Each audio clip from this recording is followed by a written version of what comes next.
service loan forgiveness is cool, assuming the government actually forgives your student loans at the end of the 10 years that you qualify.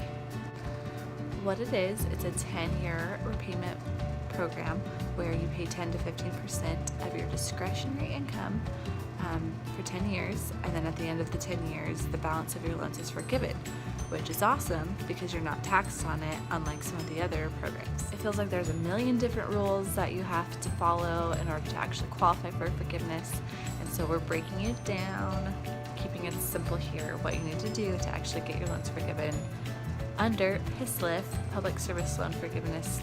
So number one, public service loan forgiveness is under pretty severe scrutiny, so there's always chatter about ending the program, eliminating the program, changing the program so certain people won't qualify or certain loan balances won't qualify.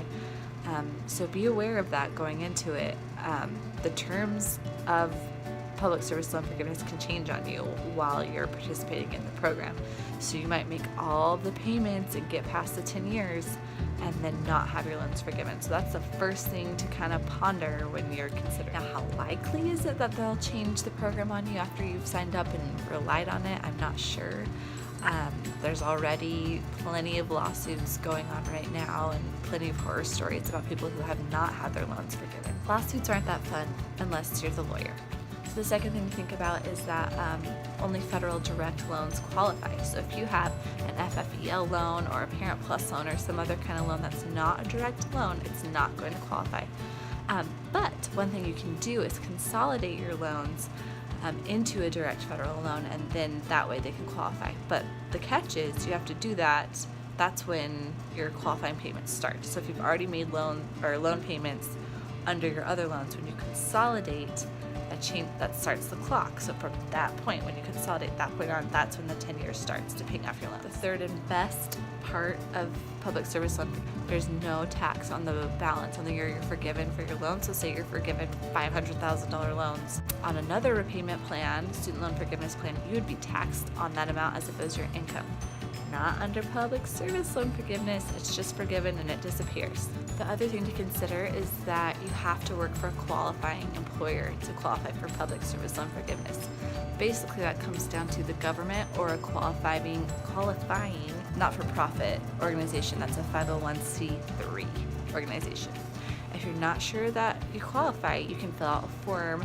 It's like a employer eligibility verification form. Fill that out every couple of years and keep a paper trail that your employer actually does qualify, so that you're not in a bad situation 10 years down the road when you think your loans are going to be forgiven and they're not. The fifth thing is that you can sign up for any repayment plan to have your loans forgiven under public service loan forgiveness. So you can choose a standard repayment plan or repay as you earn or pay as you earn or income contingent repayment.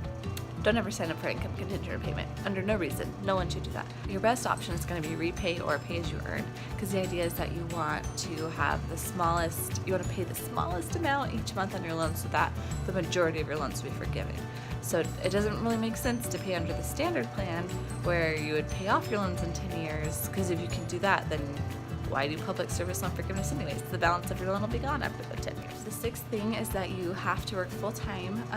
They consider full-time 30 hours, so you have to work full-time for each of the qualifying payments that you make over the 120 months or 10 years.